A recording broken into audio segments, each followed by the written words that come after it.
Meeting of December 1 of the City of Orange City. Please join us in opening ceremonies.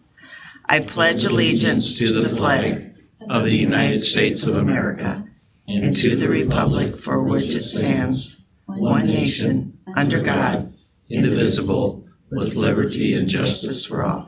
And join me for a moment of silent prayer.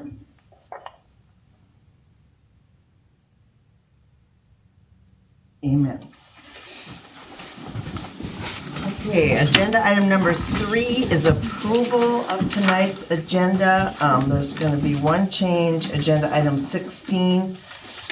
We are going to table that until December 15 for there's some additional questions that need to be answered, and that's concerning retirement health insurance reimbursement. So with that one being tabled, is there a motion for approval? Support. All those in favor signify by saying aye.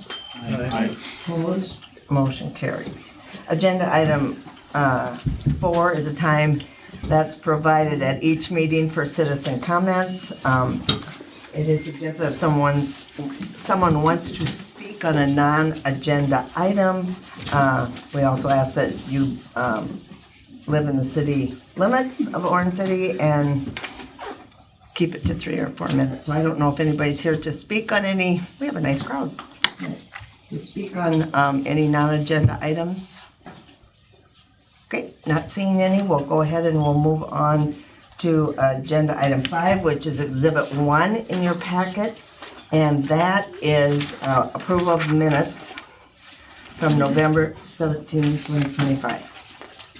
One small change on that. Okay. On the electric lineman position, I reported that we hired Chase Edwards, or recommended that it's actually Chase Williams. So we specified in the minutes as it was stated, and we'll be requesting a change to that. Chase Williams. Chase Williams. Okay, good. Good. So with that change, is there a motion to approve the minutes from November 17th? All those in favor signify by saying aye. Aye. Opposed? Motion carries. Agenda item number 6. We have Shane Schwartz here representing the gas department. He's going to provide updates on the department for the past year. Welcome, Shane. Thanks for coming. Right. Well, I promise I'll keep this really short. That's good. And it's been a busy year, being down to 2 of us for the last half a year here in 2025. We started the year out with operator qualifications. Lewis had 26 of them. The on-call personnel had 22, and I had 51 of them.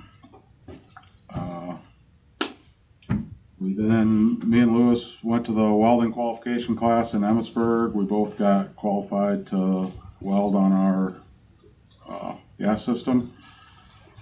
Then we did a little maintenance on the equipment. Then we started in with our spring stuff where we do business leak survey for all the schools and churches. And we inspect all our reg stations and reliefs, and then we do the valve inspections, which is where we turn all of our underground valves in town. Roughly we have 135 valves in town. Then we do our cathodic inspections, and line patrol we do 4 times per year. Leak survey, we did the southeast part of town, and we coordinated that with the atmospheric corrosion in the southeast part of town. Moving on to the mains that we put in 1,800 feet of main roughly, which was by the old school in the new development there, and finished up the North Wyland addition up there this spring. Services, we had 37 services, moved 1 service and cut off 1 service. Locates, we thought we were going to have a slower year with locates, but then ended up having all the trees go down, and for every tree that went down in town there was a locate for it. So We installed 3 new big gas meters in our system at Smithfield, Staples, and the college.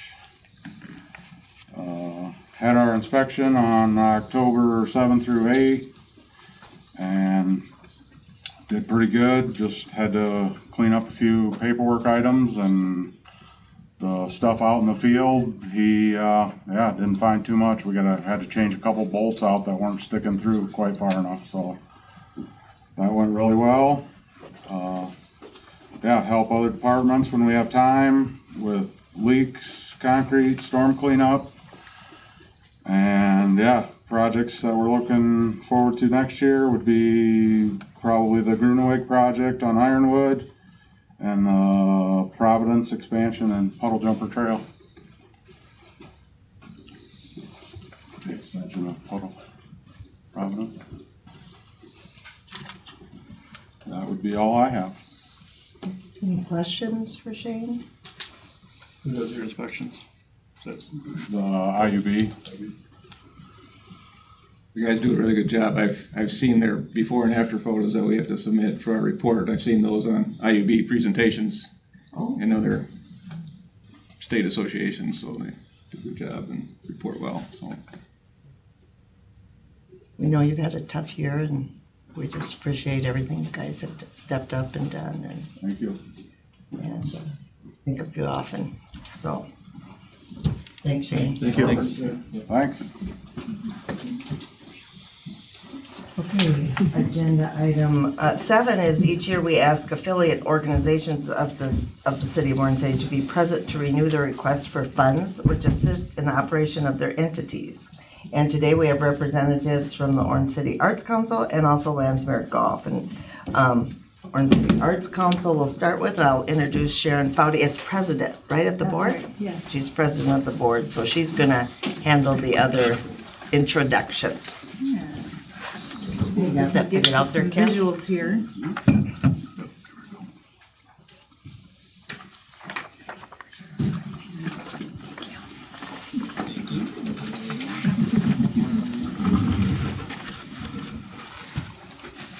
That's quite pretty. City trip. Maybe go on a trip. There we go. I think what you're going to see on the screen is pretty much what you have in your packet. My name is Sharon Foudy, and I am the current president of the Orange City Arts Council. OC Arts has had a year of significant change. The board members that I have with me, along with our interim director here, none of us have been part of this for more than 2 years. So we're all pretty new to this work. We do have several new board members, and we're currently searching for a new executive director. Alicia Halber, who was the assistant to our former director, and you probably are familiar with Amy Andrulevich. She has stepped in and has done a great job, but we will be saying goodbye to her also at the end of January. So we are continuing to see some change, but exciting things ahead, I'm sure. Last spring, under the direction of our previous director, Amy, we underwent a 2-session strategic planning exercise. And at the end of that exercise, 6 priorities were identified for the Arts Council by the board. They are: number 1, identifying and securing a permanent office space; 2, working on securing and strengthening our own unique identity; 3 is working on funding strategies; 4, creating and maintaining a bank of volunteers; 5, increasing art education activities; and 6 would be outreach, including regional outreach.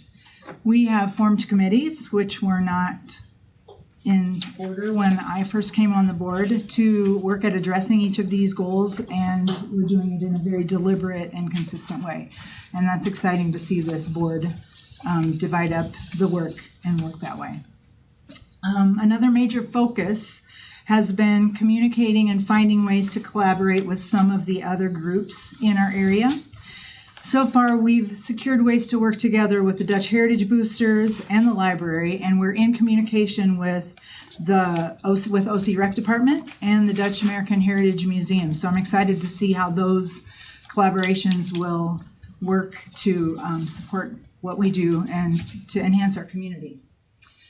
The board of directors is up there. You can see me, Leanne Bonacroy, who's here as our vice president, April Benson is our secretary, Ryan Visser, our treasurer, Alicia Halber is our interim director, and then we also have Dennis Rockhill, Ju-Young Kang, David Platter is new to the board, and as is Marissa Laris. Is that how you say her name? Yeah. So anyway, we've got a variety of actual artists, people that work in the arts, as well as some very strategic and thoughtful thinkers. We pulled Ryan in specifically for that. At least that's why I asked him. I'm not sure why he said yes. But and then we dragged him to a board meeting. Anyway, so we're excited about the work that the board's doing. We're a much more active board than it was when I first joined. So that's exciting to see. We are grateful for the support of the City of Orange City in the past, and will continue to work to enhance life in the Orange City area by working to accomplish our mission, which is to enrich our community by showcasing artists, facilitating arts education, and supporting local creative talent. Now I'd like to introduce Alicia Halber, our interim executive director of Orange City Arts, and she's going to tell you a little bit about our activities. Thanks, Sharon. Hello, everyone. I get the pleasure of talking about this previous year and all the things that we've done, things that we've done in the past, as well as new things that we've started this year and we plan to continue in the next years to come. So first off is our onstage season. A lot of you are familiar with this season. Almost everyone I talk to knows about the concerts at Windmill Park on Wednesdays during the summer. That's June, July, and half of August.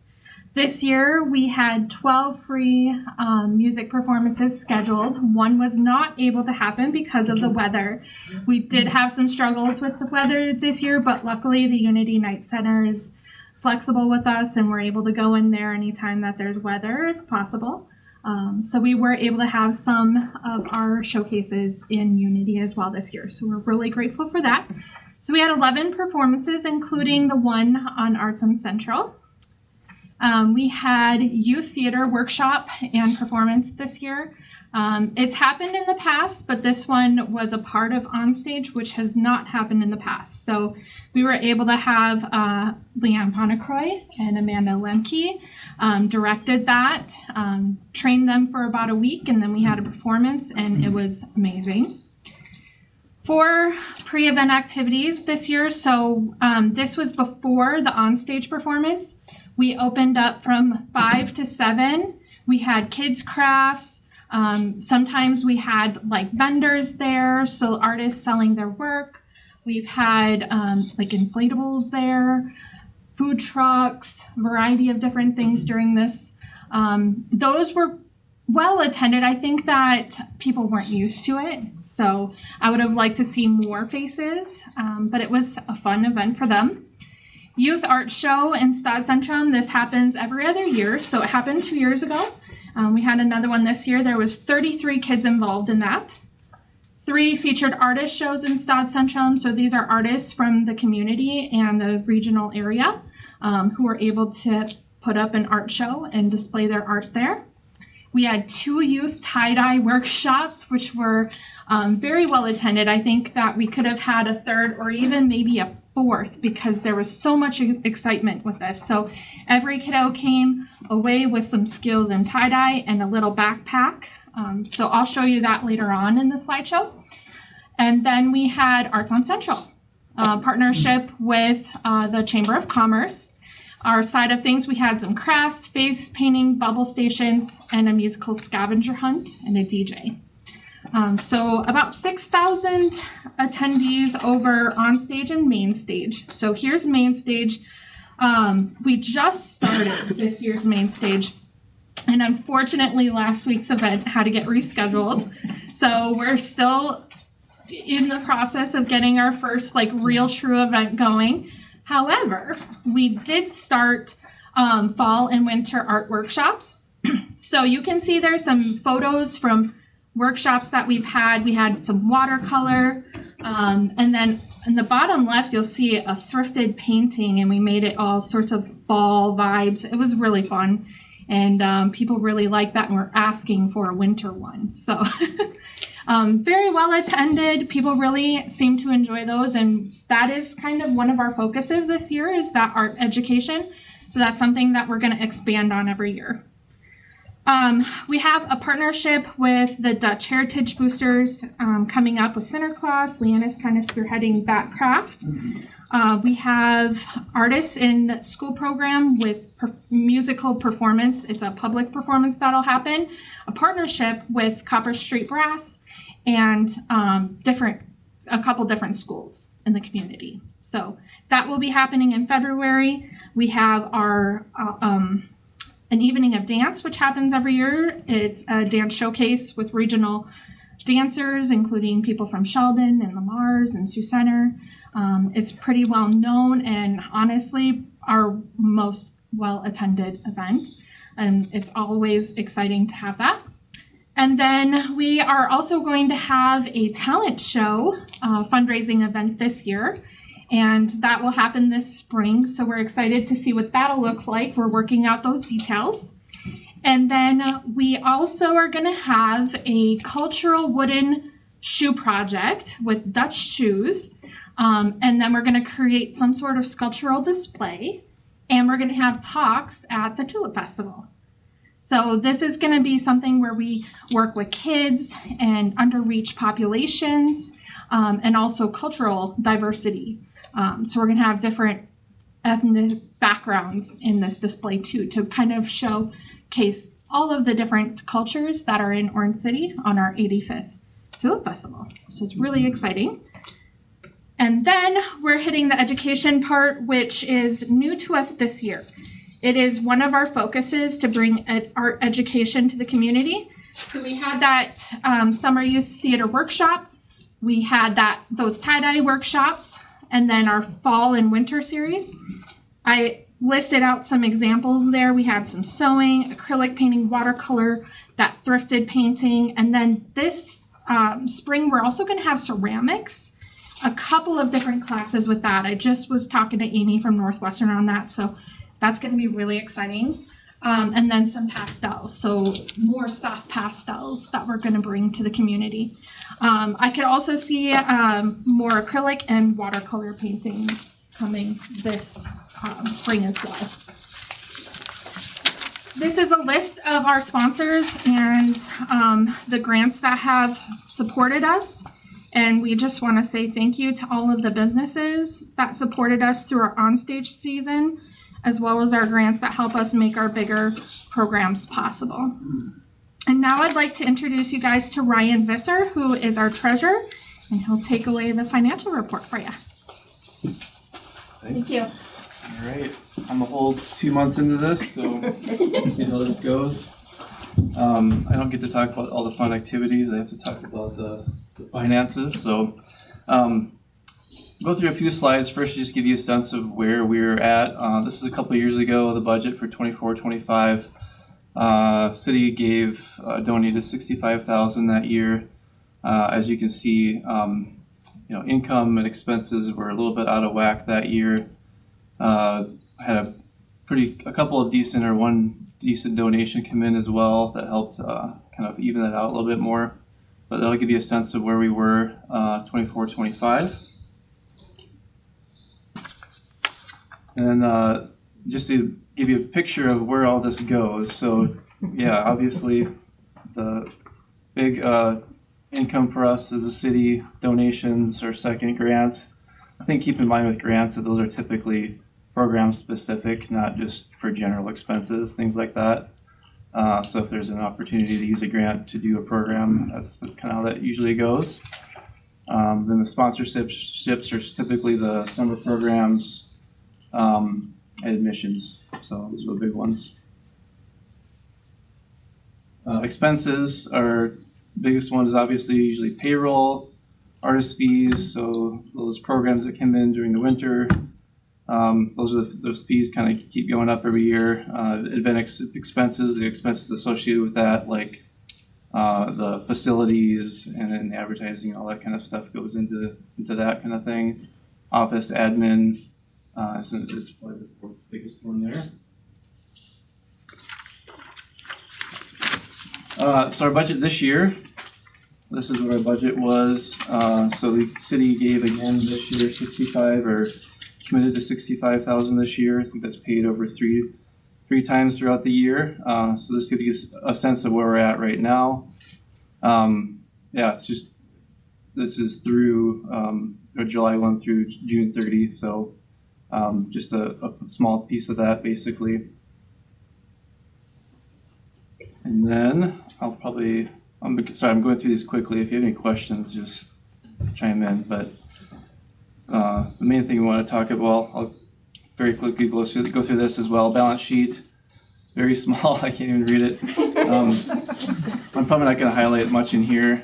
Just give you a sense of what we have right now. So we basically have, I think, 9,000 in operating net operating in our accounts right now. So yeah, that's the main part of that.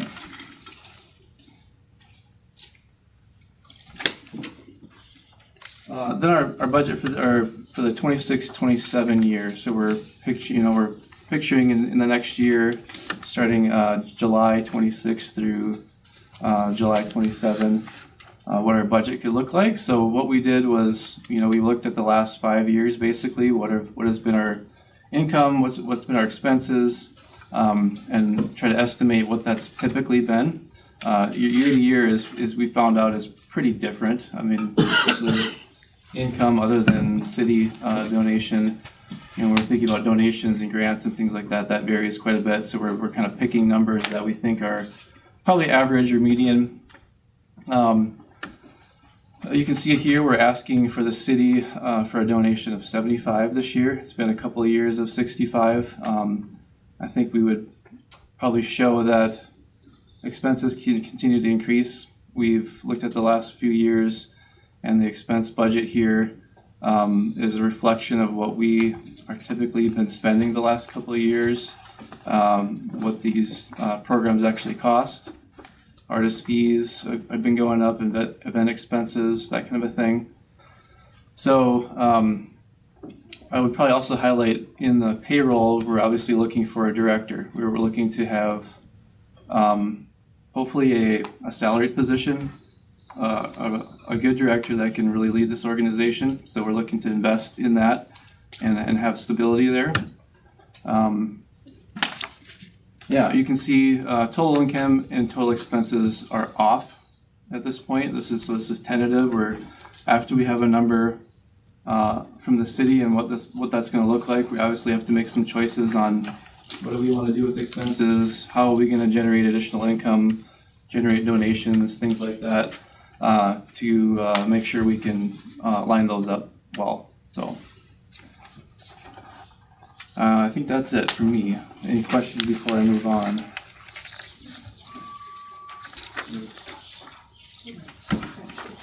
Oh, that does not. Yeah, there's a asterisk down there, and we'll talk about that next. But this does not include any kind of rent or utilities, which is part of our vision, which we'll talk about next as well. So, you miss anything? Right. Thanks, Brian. Well, we have vision, we have dreams. We are a team that is a very active working team, loves to work together. We have a vision for a new home. That's our biggest vision right now. One of the things we found out when we had that survey done was that we needed to have our own physical space. The physical space we have right now is very crowded and not conducive to doing galleries, doing visits, doing the kinds of things that we like to do, workshops. So we are hoping to find a location that is near the park because we do so much in the summertime. That would be helpful to be close by.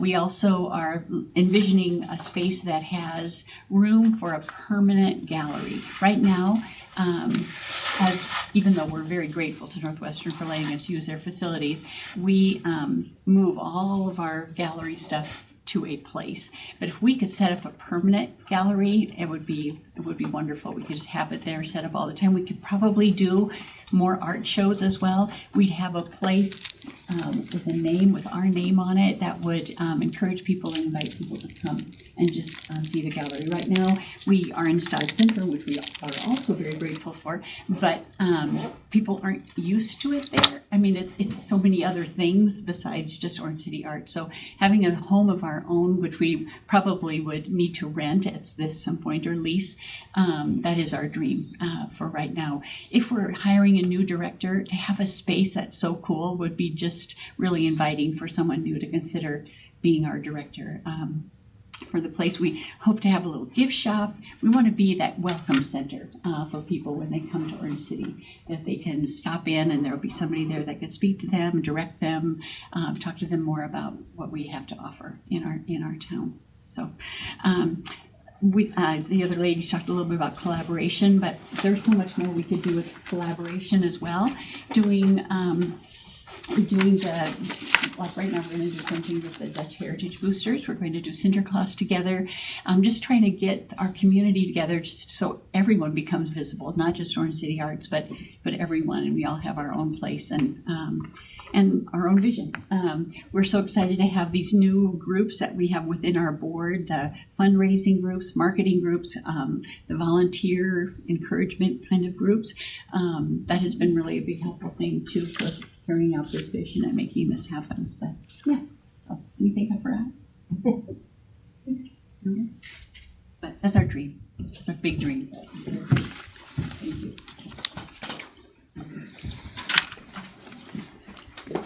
Yeah, just thank you for allowing us to come and visit with you a little bit and tell you a little bit about what we've been working on and where we're hoping to head. And if you have any questions, at any time. I like the collaboration and working with other entities in the city. I think that's good for everybody. Yeah, I really do. And we'll be doing budget in January. Is that when we? So. It was a little challenging to try to come up with a budget when we're not even halfway through our budget year right now. So we dreamed a little bit, but that's all right. You know, that's why we have our numbers guy. He's going to say, well, we can't spend that. Thank you. Yeah, thank you very much. And now we'll welcome up both Chad and Mallory, or you tag teaming it? Absolutely. From Landsmere Golf Course. Thank you for coming. Okay, do we have handouts? Yes, I was talking about the fine print.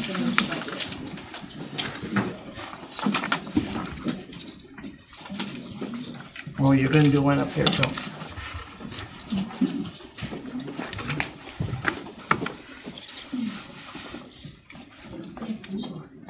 Very good. Power.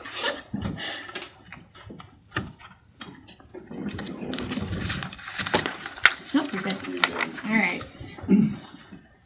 All right, we are from Landsmere Golf Club. I am Mallory Simmelink. I am the PGA head professional, and I'm here with Chad Clint-Hesslink. He is a superintendent. Let's go over a couple of things. Couple items that we had for this year. Memberships, we were up 7 over last year for memberships. Down student memberships, it's kind of been a big hot topic of conversation on getting students involved. We saw this past year that a lot of students just ended up just paying for green fees and cart, whatever. So we didn't necessarily lose out on having those students play, even though they didn't get memberships.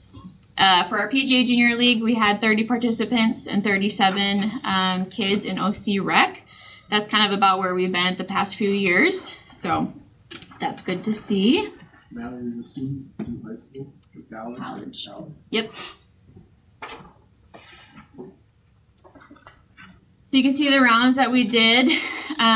We're up record rounds again. I said 3 times, but I believe we've been hitting record rounds every year since COVID, so 2020, so probably 4 or 5 years now. So you can see every category is up.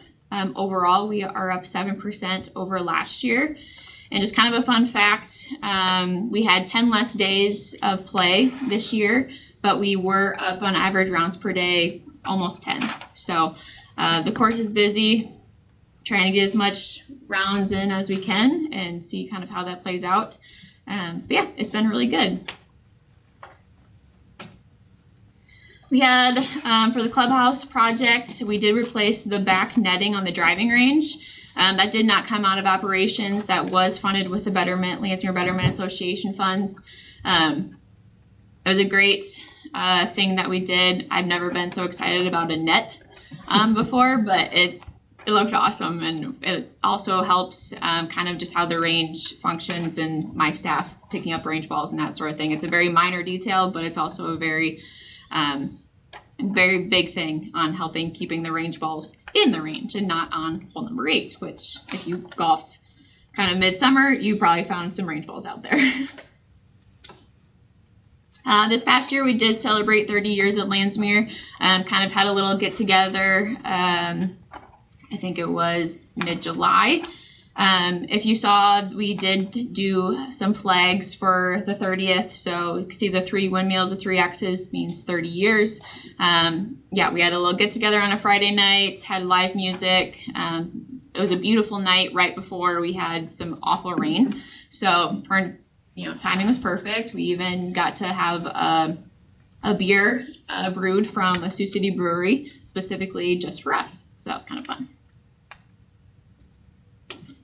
We hosted Pork Belly Adventures this year for RAGBRAI. They were here. I mean, they started coming in Thursday, Tuesday. Before, most of them were Friday through Sunday. So 1,700 bikers and support stayed on our grounds. Couldn't get a good picture of how many tents were set up on our range. I took plenty of videos of it, but basically our whole range was filled with tents. It's quite a sight to see. I hope you guys could see that. But we provided meals on Friday night to Sunday AM, and that created a very good revenue boost or income for the club, $10,000 between the Friday to Sunday. Between those meals, beverages, they bought stuff in the pro shop, and other donations that they did. So it was a great, great thing for Landsmere to have that. Looking at a few of the financials that we reported our last board meeting, the cash balance on 11/11 was $35,000. We did pay the city equipment fund loan of $56,000. We did receive the allotted $150,000 from the city, which we really appreciate that. Kind of with the $35,000 cash balance, it's definitely needed. So we appreciate that. A couple other things, we did implement the 3% convenience fee on credit cards, or just all card charges, and we will be increasing it to 4%. There was still kind of a little deficit between what we paid and what we received, so we're upping to 4%, and hopefully that'll kind of even that out a little more. Year-to-date daily income is up $47,000, so that kind of goes back to how many rounds we did. And like I said, so many student rounds that we had, they all paid for that, and that incorporates into that 47,000, which is a huge number, and it's awesome. Food and beverage income is up 13,000, which is a profit margin of 43%, which is good. About 50% is kind of the average for food and beverage. So right under that is looking pretty good, especially when we're kind of just grabbing onto that low-hanging fruit, easy stuff for league meals. Grab and go, hot dogs, chips, that sort of thing for the golfers has worked out really well.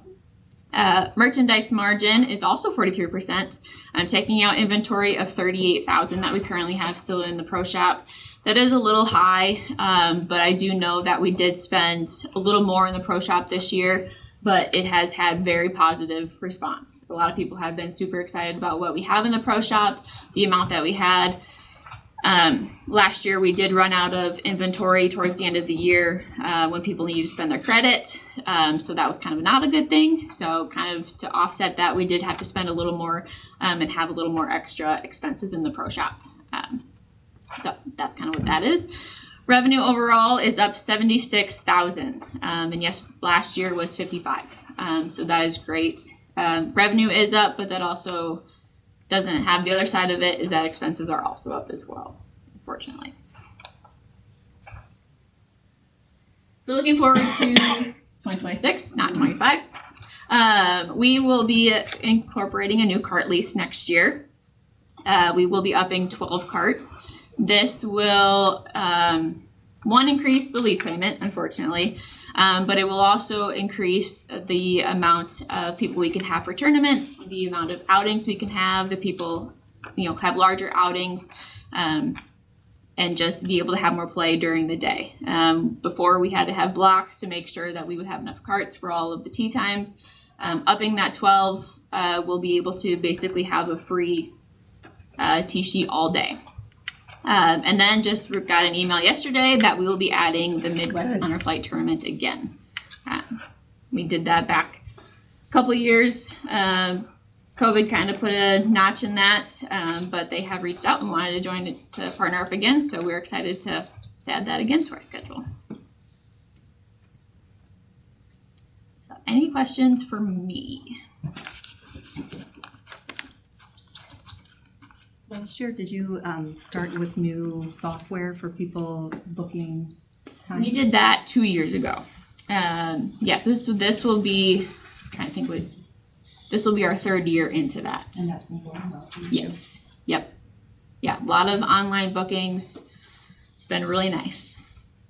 Love hearing everyone calling in, but it's also nice to just have those tee times already booked and not have to have the phone calls.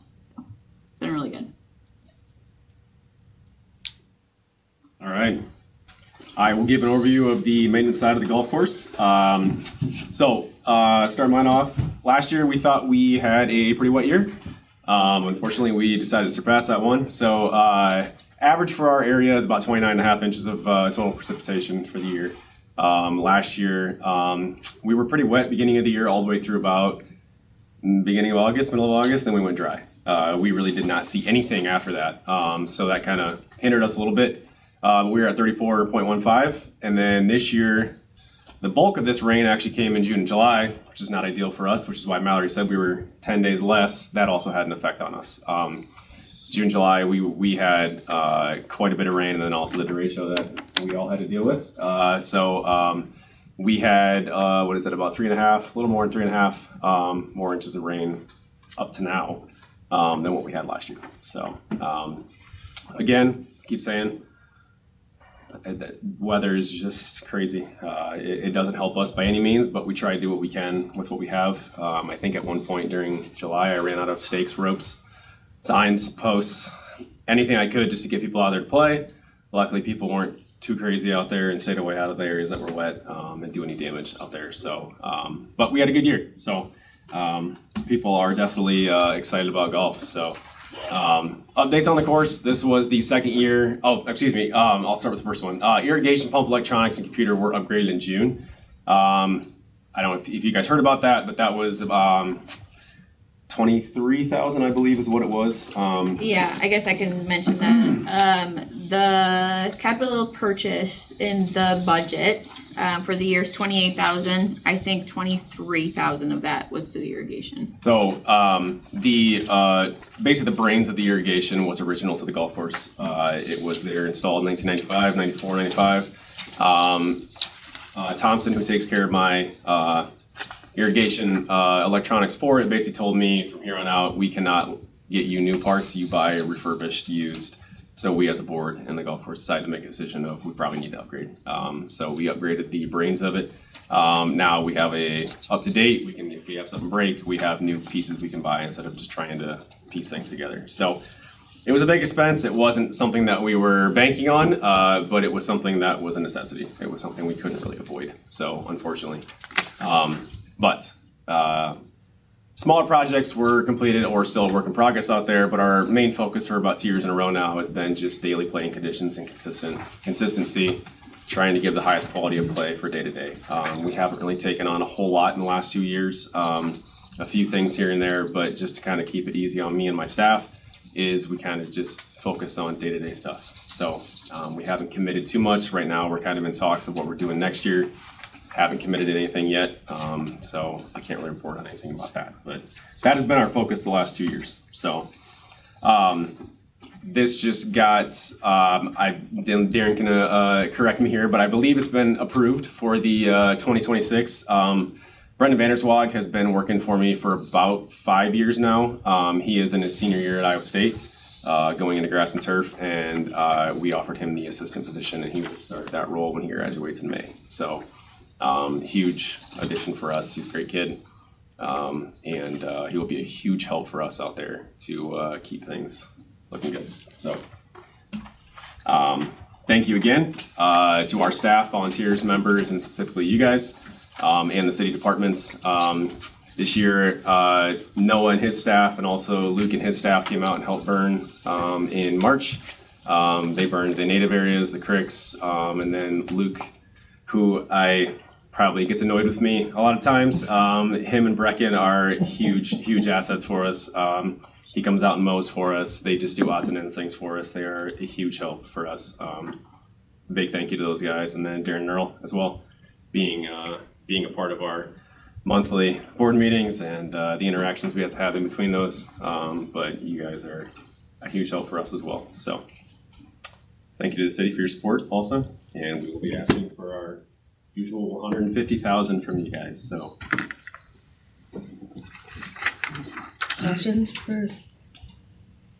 Did Brendan take somebody's position, or he had been part-time help? yeah, he was just, I've not had an assistant since I took over. It's just been, he's kind of been gaining in that role for the past 2 summers. He's kind of been the assistant, but it's only been in the summer months. So he leaves, he comes there when summer starts, he leaves when summer goes, and then he comes in between Christmas break and that kind of stuff. He will take on the full time for the first time. So.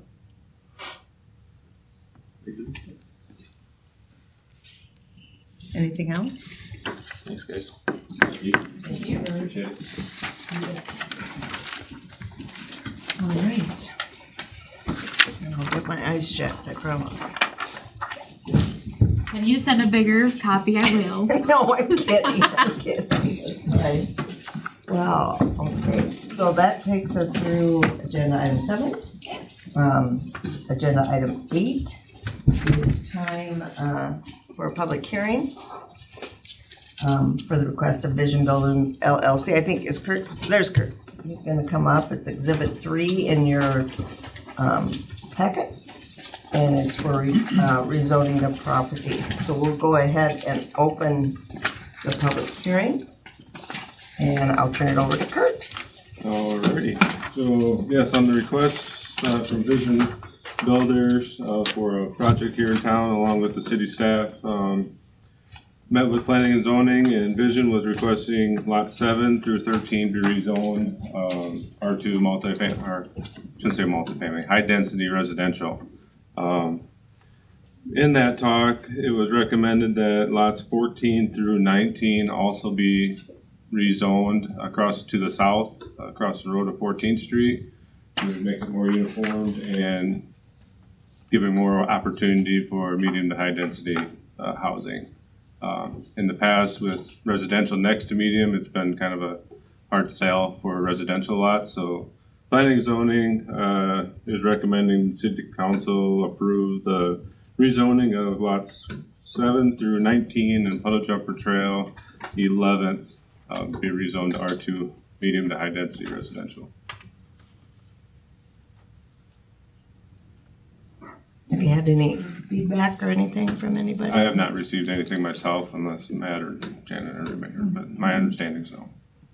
Anybody here to speak on that? One question I had, somebody called me, the south of that 14th Street, those lots will be available for purchase for anybody, correct? It's just north of 14th Street that's part of the Vision Building project. Yep, lots of 13 are basically, would be basically the second part of this next Perfect. agenda item. So if it's zoned R2, they could still build a single family in one of those lots? Yes.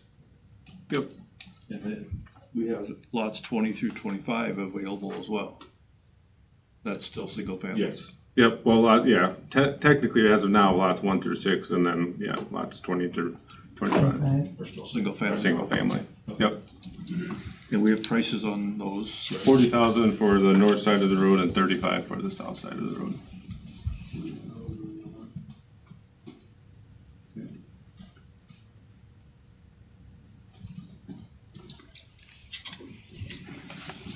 Any other questions or comments?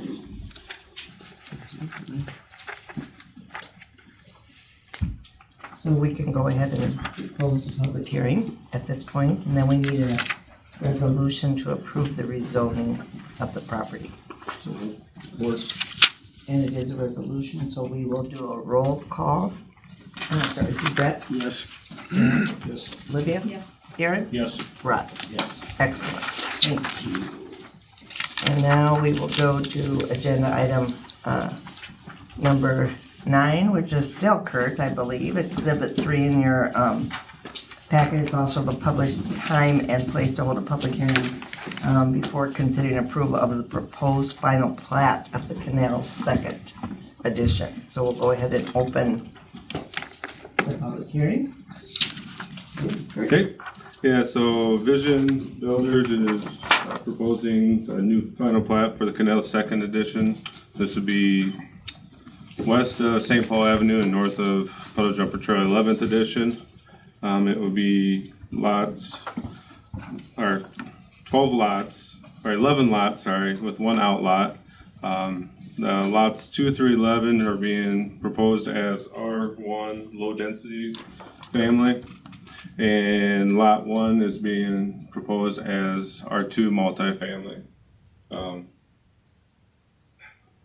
So in discussion just recently with Mark here, it's being proposed that from Vision that outlot 1, that city council take into consideration of the city owning that for maintenance. And Mark can correct me if I'm wrong on any of this. So that just, kind of came up. So I know there was talk previously about being city, but they said they would need approval from city going forward if we would want to take that on.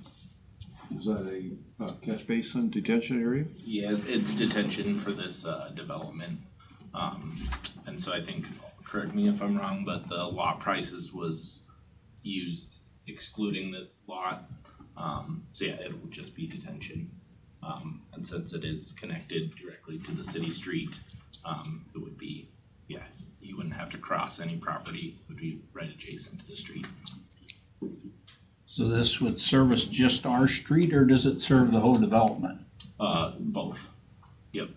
So is it our practice to the city take that on 100%?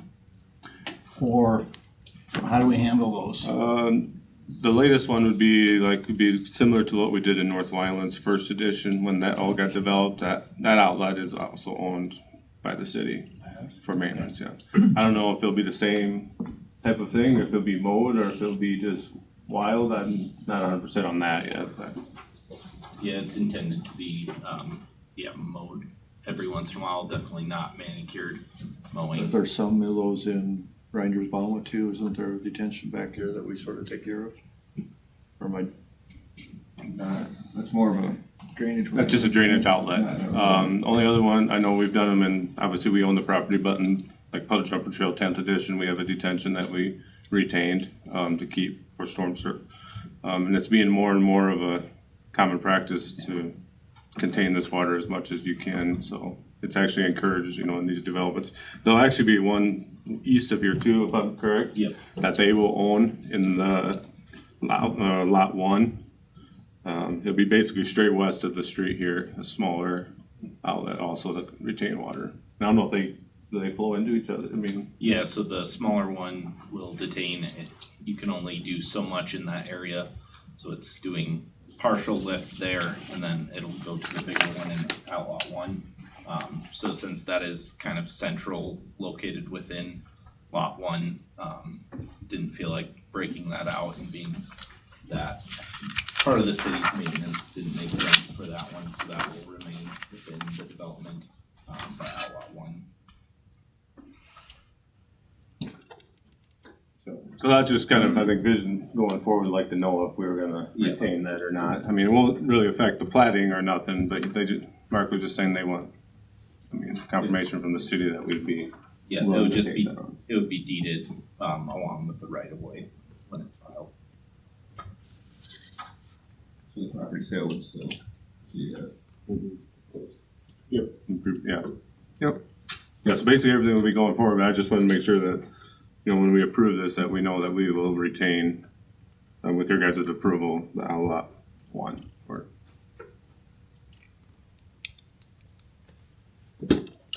Any feedback on that from anybody or? No, planning and zoning did have a few of the people in the canals, first edition, come to the meeting. One family or couple was enthused about it. They thought it was a great thing, and the other one was just kind of more curious what was really the plan of it. Yeah. So, but no negativity towards the plan.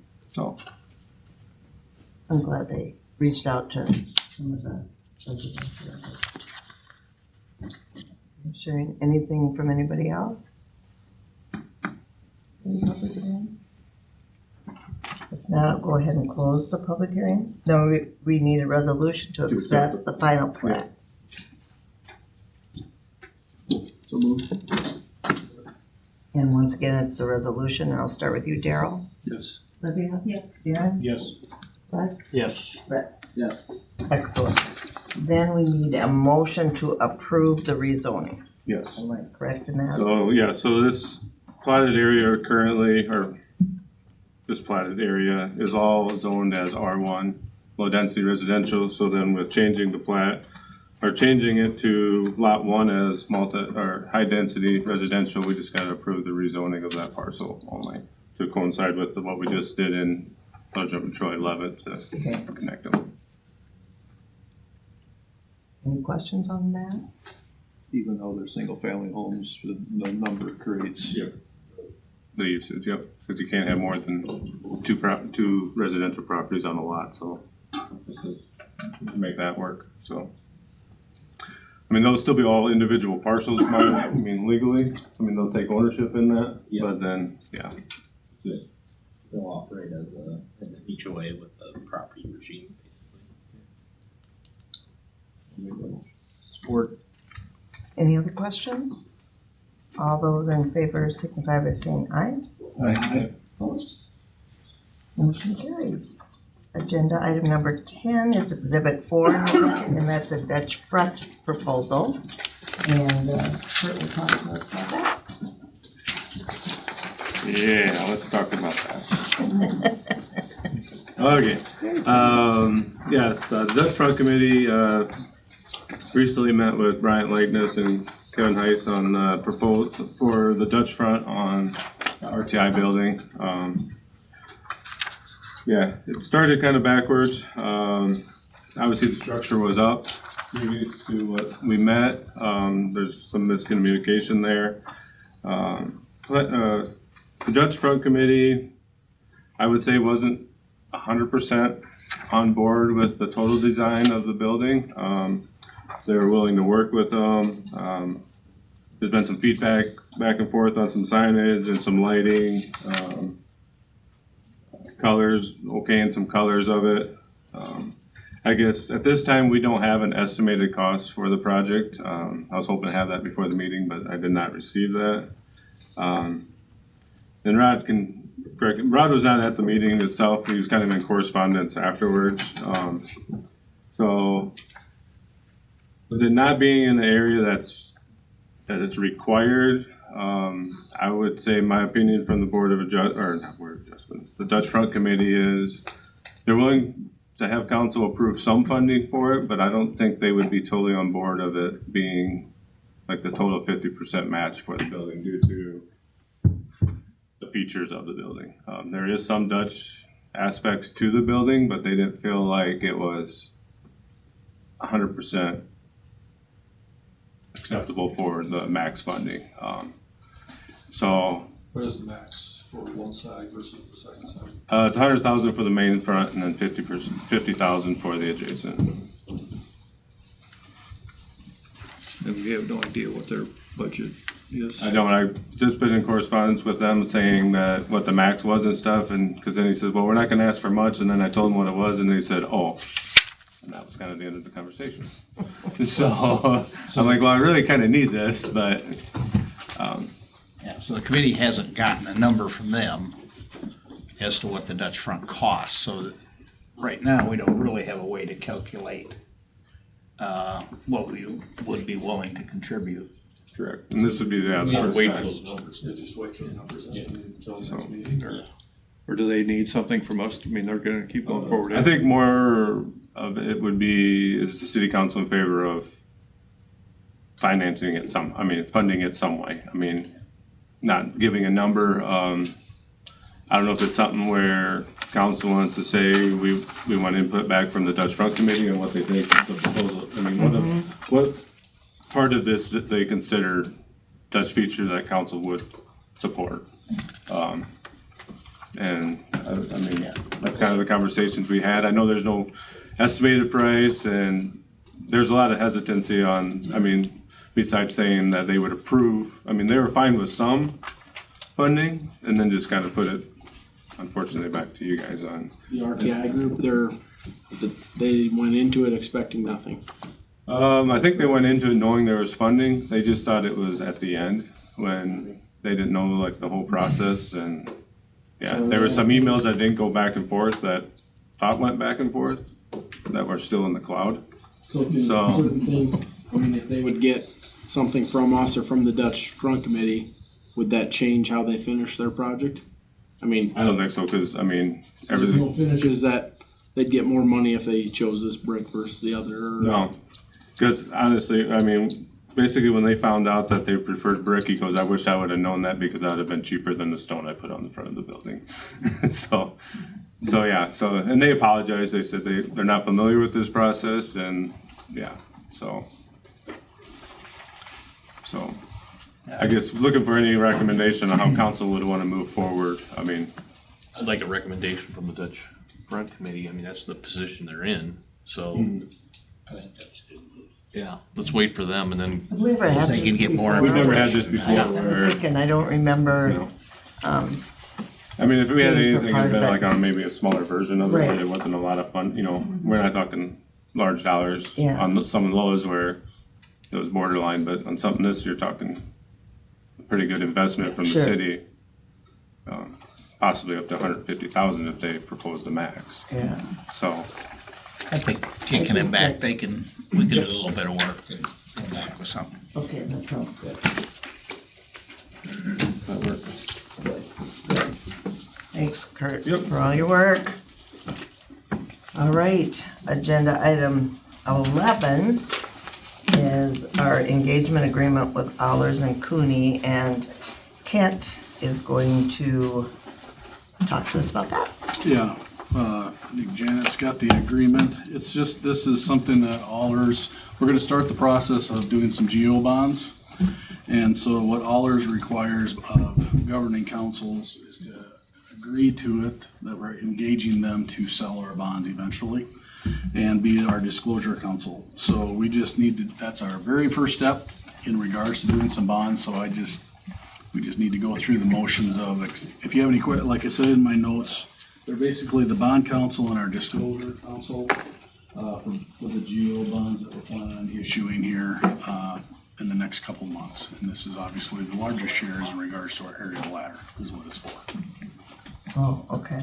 The fee for both the disclosure and bond is, what I said in the notes, is $31,500, which is what it's kind of based on size a little bit, but it's pretty much what it was a year ago when we did issues as well. So that's all I have. So you're asking for a motion to approve that That's the one agreement? that we need. Yep. Thank you, Mayor. Yep. Any other questions or comments? All those in favor signify by saying aye.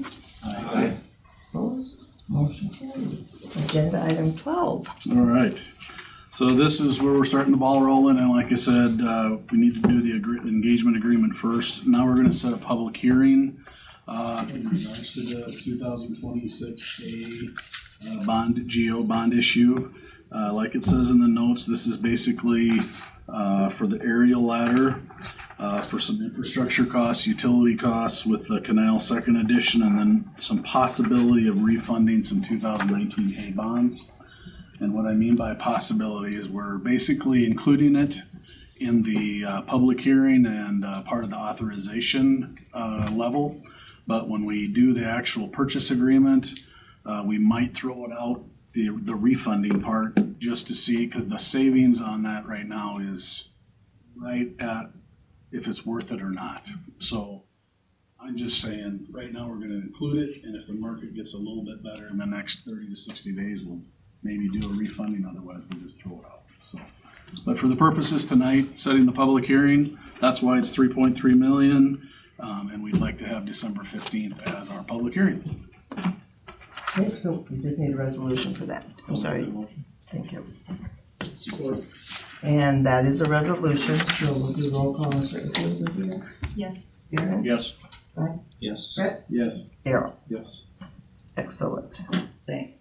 Then agenda item 13 is the annual urban renewal report for fiscal year 2025-2026. And that exhibit 5 is that is the summary page. Yes, I emailed you before. Yeah.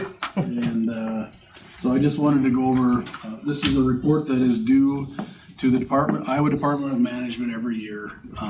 And so what it is basically is accounting for our tax increment dollars, TIF dollars, that we take in and spend during the fiscal year.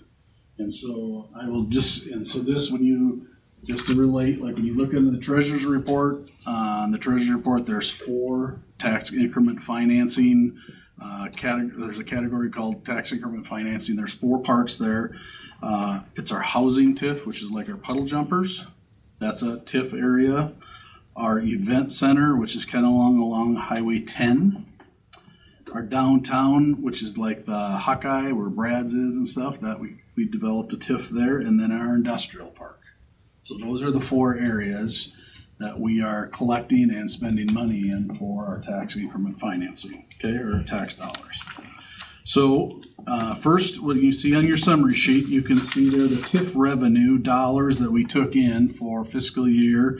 Again, this was 24-25 fiscal year, ended June 30th, 25. We took in $657,603 in TIF dollars, in tax increment dollars. Those are made up of the following. Our housing TIF took in $355,428. Our Hawkeye downtown took in $51,291. Our event center along Highway 10, took in $125,127. Industrial park took in $75,606.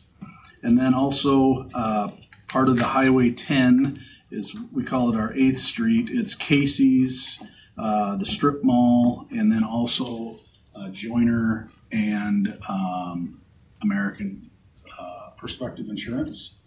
That was $47,000. So that's what made up our $657,000 that we took in. So how it works is within those TIF areas, if we have projects, we spend the money and then we collect the money to repay ourselves back. And so some of the, as well as rebate. So some of the other, so that's the 657 is the revenue. The second line down there under asset sales and loan repayments, those are basically lot sales. And so we had $43,595 in puddle jumper housing lot sales. Next line, these are now related to expenditures. So now rebate expenditures was $121,373. Those make our 4 of them. We have 4 rebates. One is the Hampton Inn. That was $96,102. Corver, the ENT, that was $10,800. Roadhouse was $45.71, and the dentist Joyner's Ward was $9,900. That added up to the $121. Then the non-rebate expenditures are kind of our projects within those areas in regards to city projects. So we've got 14th Street Extension, wrapping that project up basically in the fall of, this was 24-25 fiscal year. So this was 24 expenditures. And then also Shelter House and Pickleball Courts were also part of that 171,000. So that's really I just wanted to give you the breakdown. And then obviously we're still working on some of those projects inside of those urban renewal areas as well. And so it's just a constant moving money in, money out for different projects and rebates. But that is what made up 24-25 fiscal year. So you need a motion to approve that? Motion, yeah. You need a motion to approve? If you would, that'd be great. Then I will send that to the Department of Management tomorrow. So Okay. Appreciate it. Was that a motion there, Daryl? Yeah, I'll make a motion. Any questions for Jeff? All those in favor signify by saying aye. Aye. Opposed? Motion carries. Thank you so much. And agenda item 14 is concerning ordinance number 861. Yes, this has to do with Commercial Centrum. So about a year ago, we actually created the urban renewal area for Commercial Centrum. Okay? And then with working with Allers, we decided by project when we will do our tax districts. Okay? So a district is a project that gets built, and then we can capture the value of that particular project and receive TIF dollars. So this totally has to do with Commercial Centrum, and obviously the project out there is Quick Trip. They're open, and so we are now establishing that parcel as a district and capturing the TIF dollars from that for the next 10 years. And so that is what this ordinance is doing. 861 is establishing the TIF district that will get filed over at the courthouse for the next fiscal years to come in the future here. So I just need, like I say, is it a motion? It's a first reading. It's a first reading with the possibility of waiving the second and third. Yeah, if the council so But it's chooses. totally, Okay. this is nothing that needs to be done by the end of the calendar year. It's totally up to you guys if you want to waive it, but I just Is there a threw it out. reason we would? I guess I have a question. Yeah. Is Quick Trip the legal name of Yeah, the it's- building, or is it Quick Star? Quick Start. Oh, Today at the open house, they referred to both. Yeah. Allers, they did Quick Trip, yeah. Yeah, so I think they're, it depends the on big parent company, I think, is. Yes.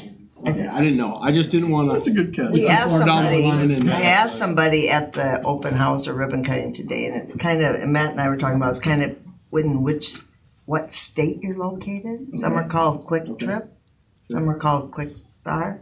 Sure. Or Iowa's Quick Star. Is that correct, Daryl? Is that what you kind of? So, I don't know who decided that. Yeah, well, Yeah. yeah, I was gonna say But they grabbed it. even the owner kept referring today, Quick Trip, Quick Star, and I mean. They used to enter both. What's Yeah. that? Quick Trip is parent. Okay. Iowa Parent? is- Parent in Iowa is Quick Star. Okay, so good. Thank you, Ryan. So, hope Allers got that right, but yeah, good check. Yeah. So it probably goes to the parent group, yeah. Just Quick Trip. If you look at the internet. So whenever another business goes out there, they can get added to the same district. Yeah, yep. So there's the Commercial Centrum is all the area, or at least where we put the road in. So basically the west half. So we've got about 14, 16 lots out there, and we're kind of doing projects like, so an ordinance is a tax district, and so when there's another new project that's going to require a TIF dollars, then we'll come in front of this board again for another ordinance.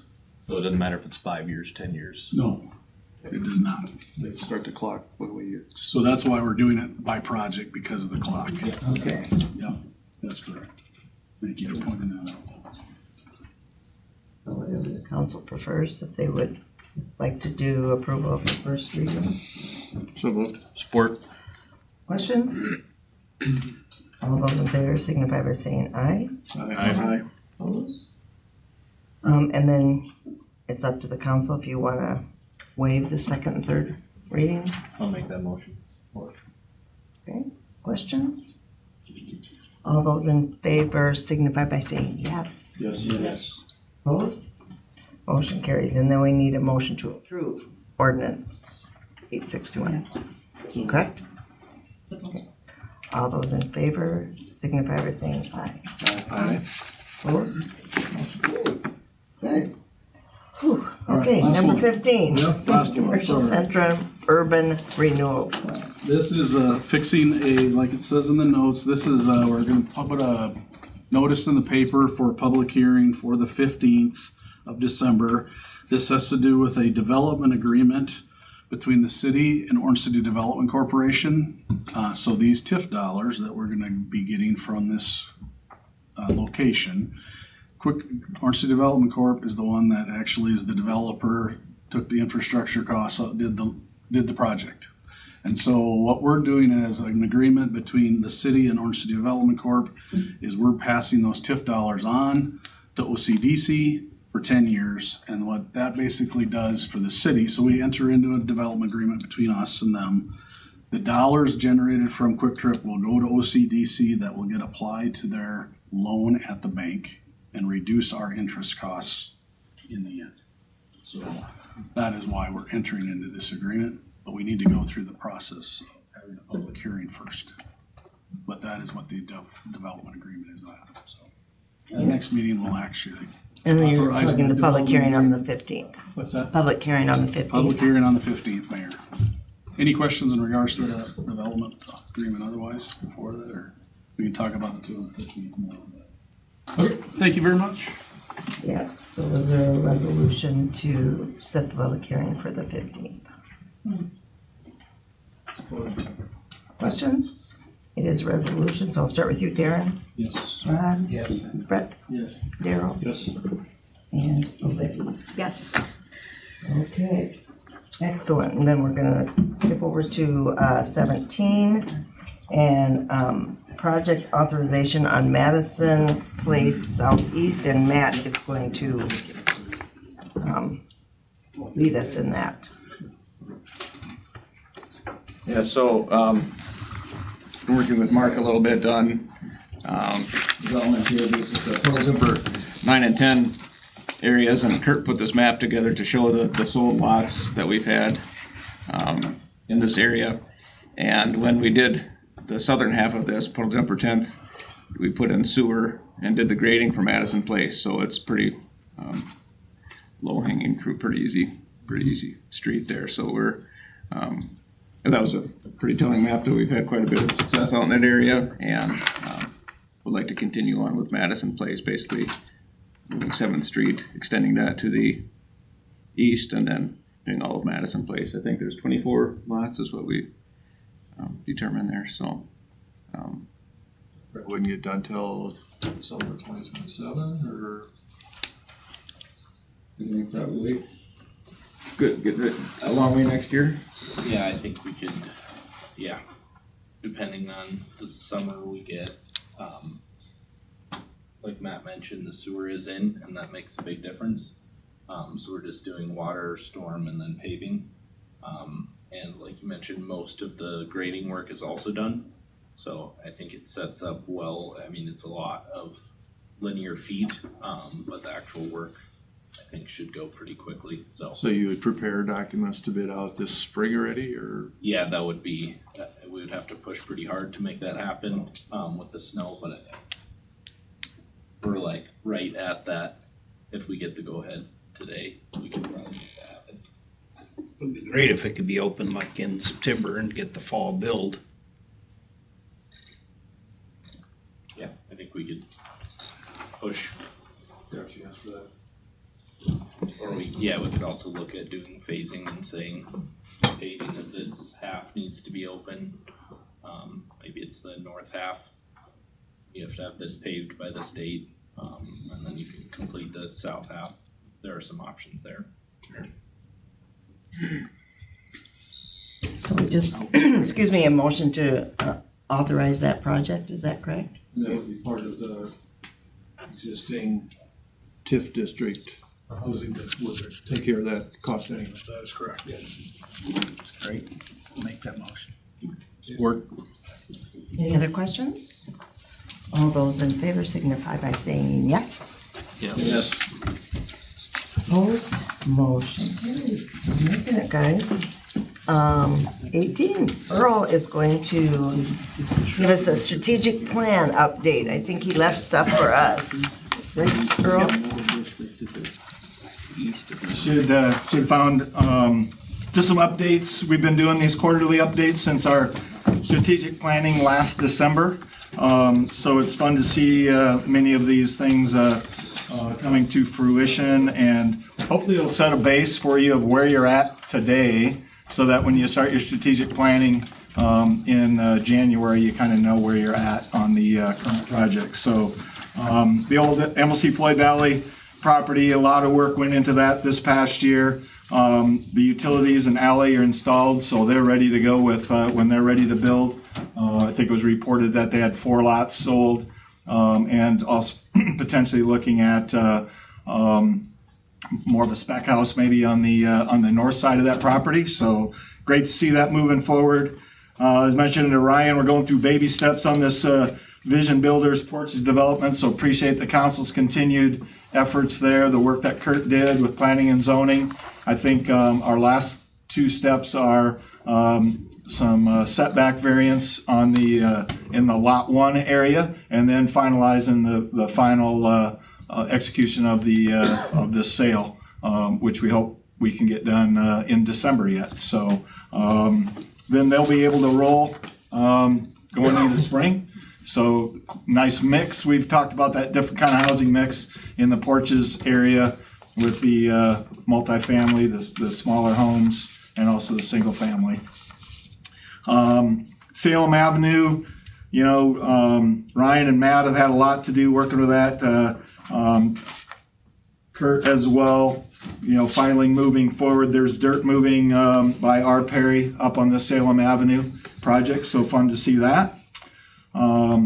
North Wyland development, I think, is going to be a strategic decision that the council is going to have to make on how to move forward with more of the custom type homes, and is that possible to continue in that property owned by Orange Area Health System. So that's an ongoing, and I think the council is going to have to make some decisions there. So a big part of our strategic planning a year ago is what are we going to do about housing, and we see a lot of these things coming together more recently. The Gruneweg development, talking about larger lots, the idea of that potentially being zoned RS1. So Kurt has started the annexation process with that. What Matt just shared with you and still up on the screen is that Madison place. So we're getting a nice mix of the different kind of housing that people can do. And especially in this area is an area that's been interested by our spec house builders. So it gives opportunity for our local builders to continue to make those investments as well. So it's a little highlight on housing. Any questions on that? Seems to me that there's been some really good movement to set us in a good place for the next couple of years in housing. It'll be fun to see how that moves forward, and maybe if interest rates go down a little bit, maybe a little bit more movement that happens in all those areas. Parks, trails, and amenities. Great to see the St. Paul Trail complete, the Vets Park Trail complete. Obviously still a lot going on in Windmill Park. There'll be some work to be done early in the spring to be ready for that kind of grand opening of the additions to the Windmill Park and the Vogel contributions there. Of course, all the tulips are planted. The sculptures are in place. They need to get grass growing and some final things on, I'm going to call it the vertical infrastructure with the gazebo and the entrance and finalizing the pump. But really fun to see those coming together. And then you had approved the replacement of that playground piece, will be really nice. So it's always a great draw with young people, young families in that park. So that will be fun to see as well. The Walter Family Park, shelter house, restrooms, pickleball courts, all finished. Noah got the signage in on the disc golf course, so really not a lot more to do there except for some of the work that needs to happen on the surface of the pickleball courts next spring. So fun to see those come together. Kind of longer range, we've talked about trail projects. What are you going to look for in the future? Mark had done some of the engineering work, but we didn't finalize that work on the sidewalk safe route from Dutch Inn to Puddle Jumper Trail. So that'd be something that I think needs to have some attention maybe in strategic planning. How do you want to move that forward? I think we're in a much better place than we were a few months ago. And then just looking at what's the rest of the connections of trails. It's been very difficult to get the Dunlop to Puddle Jumper Trail thing done, but maybe as the DOT continues to look at Highway 10, how can we actually connect those? So kind of a challenge to future councils to maybe keep that on the agenda to say, how can we make that happen someday? We made some improvements to the pool with the filters and those things. Again, you're dealing with a 30-year-old pool and thinking about what the amenities might be that may be attractive for that pool going forward. Ongoing conversation. Nothing really new to report on the Center for Healthy Living. Still out there. It's still in conversations. It's the kind of thing that I think an enhancement for our community. If you're looking at quality of life things, that kind of facility would still be something that we could have in the future ideas of how we would move forward. You got updates from Landsman today. I'm not going to go through any more of that. We have discussed often in the past the downtown Central Avenue corridor. Never really got the traction to say, hey, let's move to the next step there, but we've kept that on this list of things to consider. We've had some, I'm going to call them just smaller upgrades to City Hall that have been in process, but continuing that bigger picture of really the police department is woefully inadequate as far as the space that they have. I'm not sure if there can be adjustments to this building or another space, but I think that needs to stay on the attention of council going forward. Of course, we're looking at the ladder truck coming soon. When does that be coming, Dan? July 1st. July 1st. So that's a major investment the city's made in the fire department. We had the TEEP study done. With the changes happening at Northwestern College and the corner with Mulder Oil, that was a pretty big part of the TEEP study. That's just how can you improve that intersection? It might be something the council is going to have to look at, make an investment to improve that as well when the college is ready to move, how to partner with them on that. Commercial Centrum, you talked about. You created the TIF district. Downtown visioning. I don't know exactly when they're going to be making that report sometime, either in December yet or in January, I think. They're moving forward with that. But it's really fun to see when you look at the developments that have happened with the old TC building, Access Real Estate just north of City Hall here, continued Dutch fronts, alleyways. Ryan's and OCDC have been in a lot of communication with Cortiva, Old Masters, Sekisui, all with potential expansions. That's in the OCDC districts. Willing is to move forward on their commercial condos on the next phase, so continue to see development there. Highway 10 development. We talked a little bit about the RTI building and the Dutch fronts there. Floral Market, of course, new, and I mentioned the college's changes. We made progress on the old airport redevelopment, but I think that's another, okay, how can this work? We've kind of turned into a little bit of a storage area for a variety of different businesses and the debris from the trees and so on. But as far as commercial industrial development, the old airport property probably needs to stay in the sites as well. City infrastructure, just some updates there. Talked to Matt a little while today. Diesel generation, we probably are getting some numbers from DGR that can give you a little bit more information there. Water towers in the future.